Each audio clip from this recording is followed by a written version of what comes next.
and there is advantages and there are disadvantages in stem cells. The good, the bad, and the ugly. The good is that they can actually be used to repair several disorders and also in regenerative medicine and anti-aging medicine. The bad is immunorejection. The immune system will not accept it. The immune system will say, this is not mine, I don't want it. And the ugly is when you have teratomas as a result of the stem cells, cancers. So you have to weigh the pros and the cons here. Now, the most kind of safest stem cells, the mesenchymal stem cells, they are more available there because you get from the adipose tissue, and you can get them from amniotic acid, or from many different sites. Basically, you can get them. The mesenchymal stem cells have been used extensively to treat several disorders like diabetic disorders, cardiovascular disorders, brain tumors. I have collected about 45 articles to kind of express this lecture, and some of the references I given here, if you need them, you can get in touch with me, I can give you all the references. The difficulty with mesenchymal stem cells is the heterogeneity, and also who is injecting it, because the passage and the culture are also affecting the phenotype of the cell.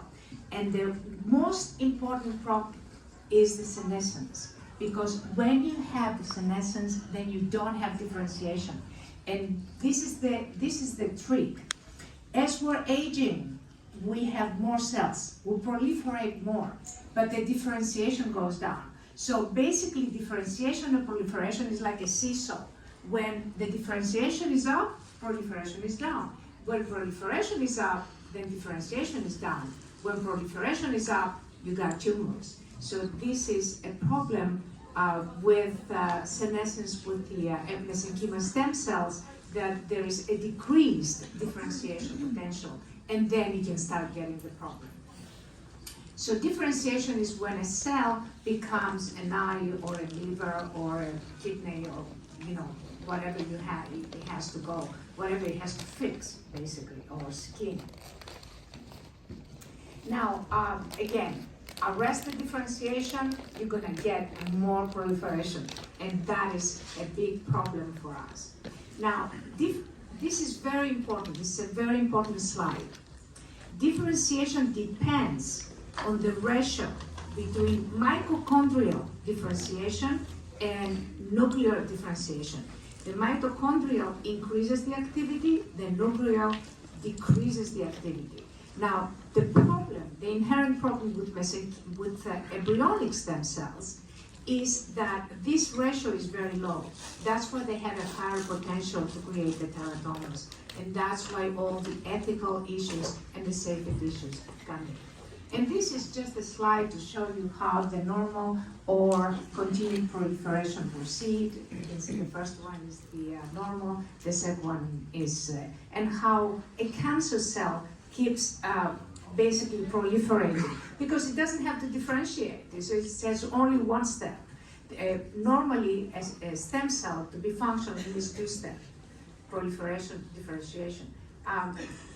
This cancer just keeps growing, and it's a problem because it only needs one step. Now, there have been many protocols about embryonic stem cells. These are the cells that you can get from the embryo. We use human embryos. There is a lot of ethical considerations there. And then you use also animals, like sheep and other animals. Nevertheless, it's still quite controversial because of this ethics and others. And this is a study that showed how, as soon as they injected the embryonic stem cells, there were teratomas that started being created. And the fourth slide is, you see the teratoma in kind of from the long distance. Now, we can suppress the immune system, okay? So we can deal with the immunosuppression problem. We can basically, so the immune system can accept, the body can accept the stem cells. But then, because we have debilitated the immune system, we have won the battle, but we can lose the war, because we can have tumorigenesis after that. So then we have two problems. And there is a Boyan Hu from Chinese Beijing Academy of Science. He said that he could create liver stem cells mature and basically have two immunosuppressive proteins, but if there was a tumor, then the immune system could attack the tumor cells, but not the normal cells. So the normal cells would be invisible. But this research has not been replicated. So it sounds ideal, but it needs a lot more research before we start kind of getting excited about it. So immunorejection is a main problem. And actually, if you transplant a heart or a kidney, you're probably going to have a higher acceptance from the immune system than if you transplant embryonic stem cells. So the Nobel Prize 2012 was given for this process of basically reprogramming the cells. So the immune system will accept them. And there's 4 proteins, the OCD3/4 and the SOX2, and many other proteins that I don't want to get you confused with that. But that's all the research of the Nobel Prize 2012. It has to do with reprogramming. And that's a way of, again, getting the immune system to accept the stem cells that we are injecting. But again, we might win the battle and lose the war. Because basically, even the pluripotent stem cells, which is the stems that we're reprogramming, can also create teratomas eventually, if there is a problem with nuclear proteins or nuclear mutations. And then there is and this is now another slide that shows you how the teratoma formation happens. So the clinics are telling you only the good. And I'm here to tell you the good, the bad, and the ugly.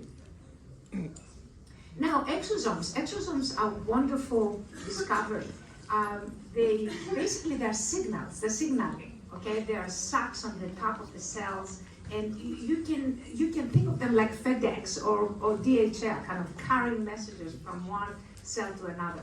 They're signaling, and they have microRNAs. They're wonderful little kind of communicators. And they can also be used like a vaccine, because you can have like the cancer exosomes, and then the body is going to create antibodies and kind of help. The Nobel Prize 2018 had to do with how basically you can put brakes on the PD-1 and the T cells that basically enhance death, cellular death. So this is the protein that enhances the programmed cell death protein, the PD-1. You can basically stop it. You can put a brake on it. Because what happens is the cancer somehow increases it. It basically, you have more increased cell death. So because everything dies around it, then the cancer can proceed. And exosomes have been utilized in many different fashions, and they have been very successfully used for many, many different disorders, including depression and epilepsy. I mean, things that you wouldn't expect that would be kind of repaired as a result of stem cell, of exosomes. The problem is the preparation. So there are many different ways of isolations, methods of exosomes. So here's going to be all the competition between different companies selling them. Because, for example, the ultra-centrifugation process, the UFC, it has 50% purity, and they can be damaged. Other methods, again, 50%. The polymer prescription, the PP, has 50%. The immunocapture has about 99% clarity. That's great, but it loses its functionality. So again, you get one, but you lose on the other.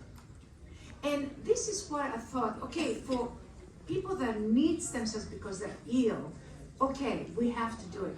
But what, because there are a lot of dangers with it.